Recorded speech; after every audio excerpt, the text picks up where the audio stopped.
Listen closely, because what I'm about to tell you will flip everything you think you know about power and presence. You've been taught wrong.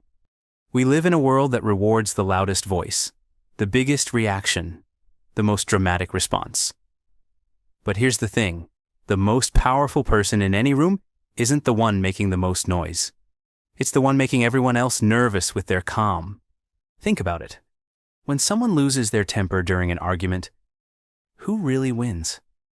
The person screaming, or the one sitting there, completely unmoved?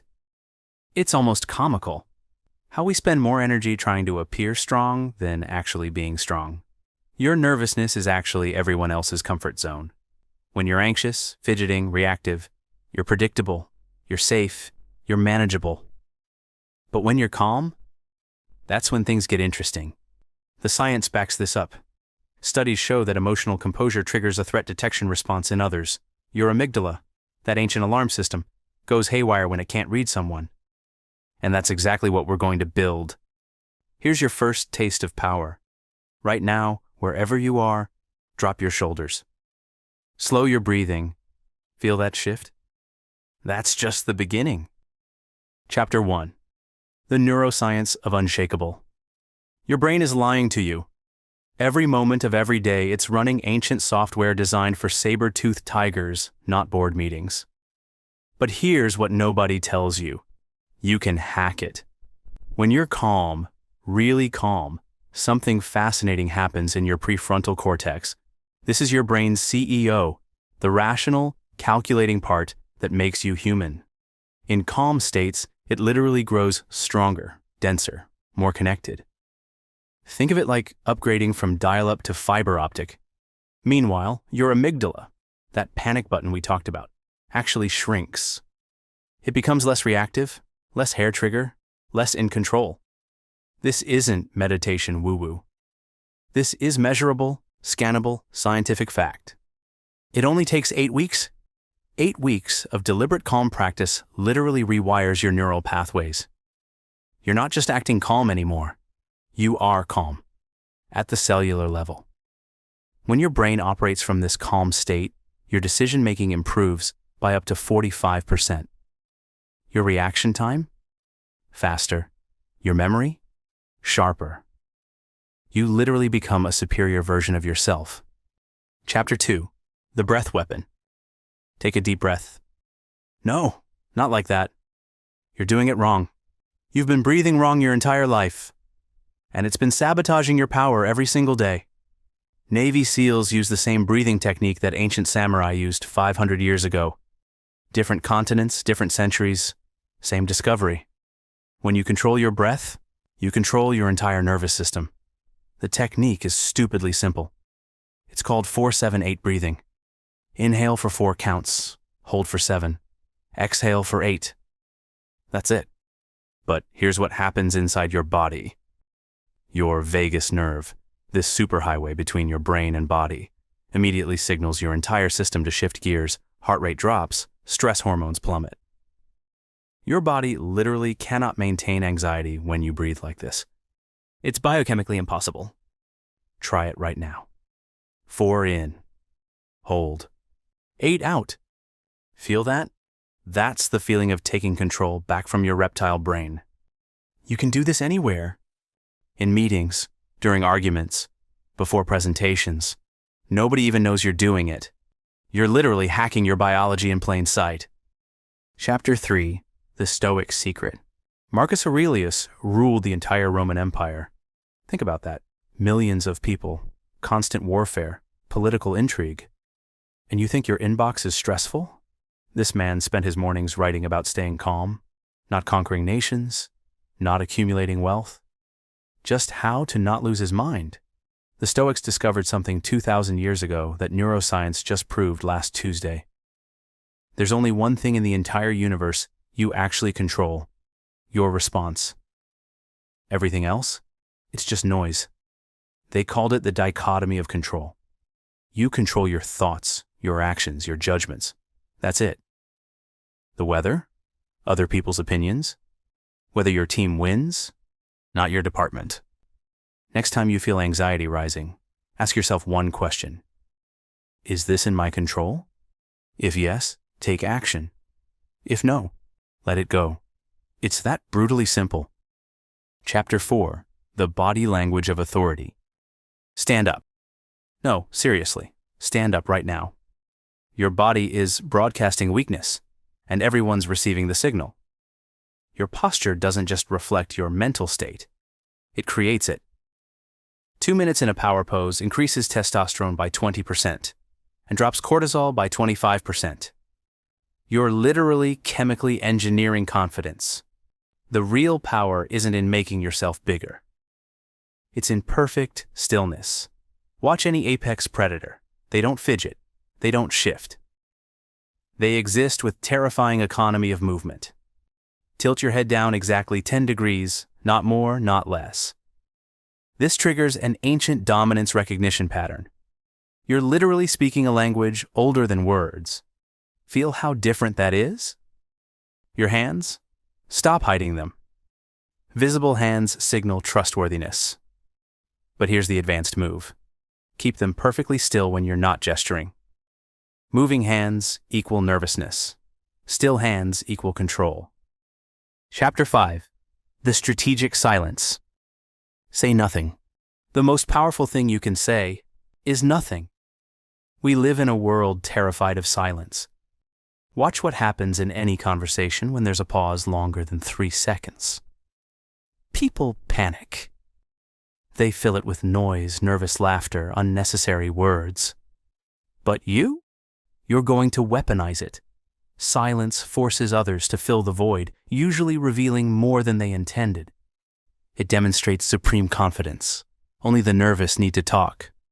It makes everything you say hit like a sledgehammer. When someone finishes speaking, wait 3 full seconds before responding. 1 Mississippi. 2 Mississippi. 3 Mississippi. Watch their discomfort grow.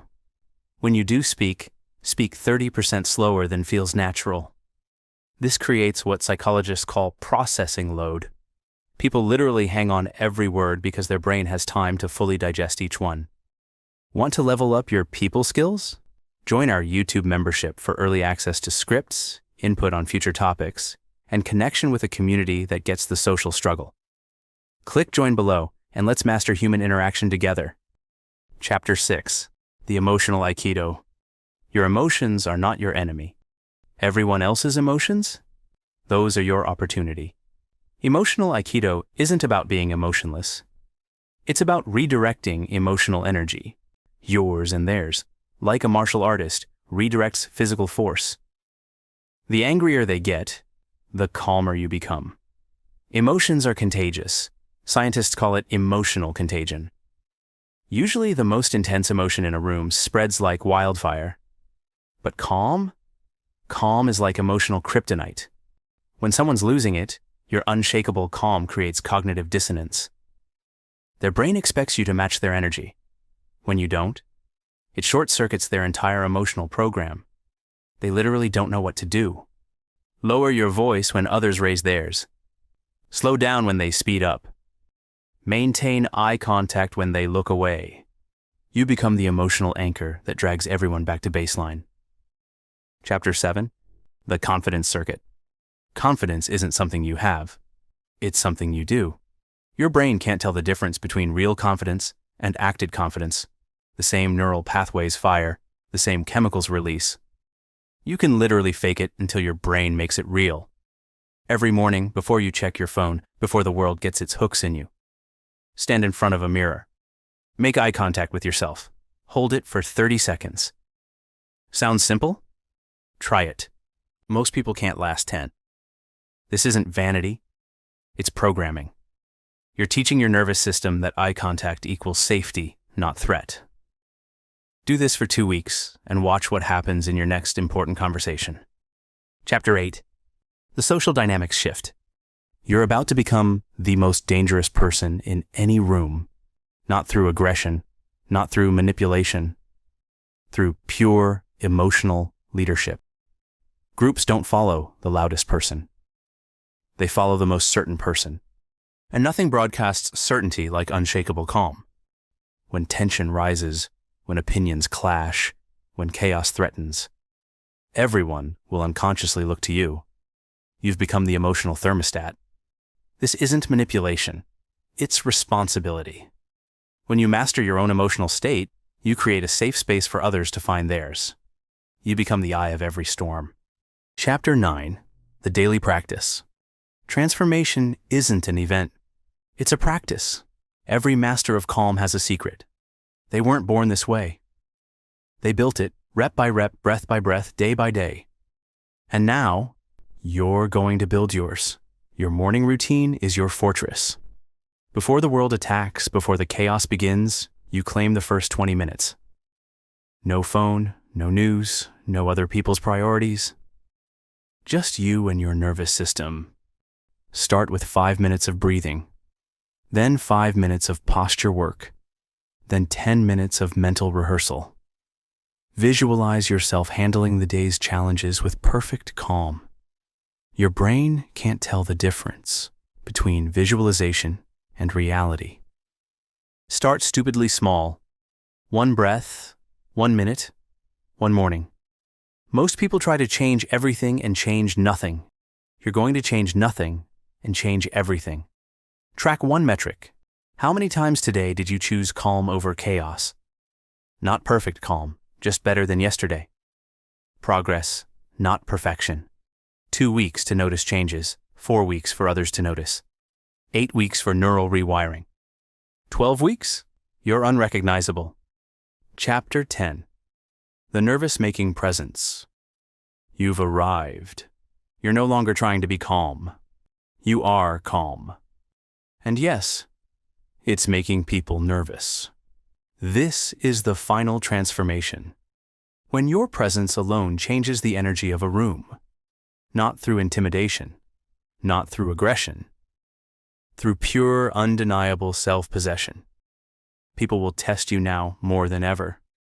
Your calm threatens their chaos. Your peace disturbs their war.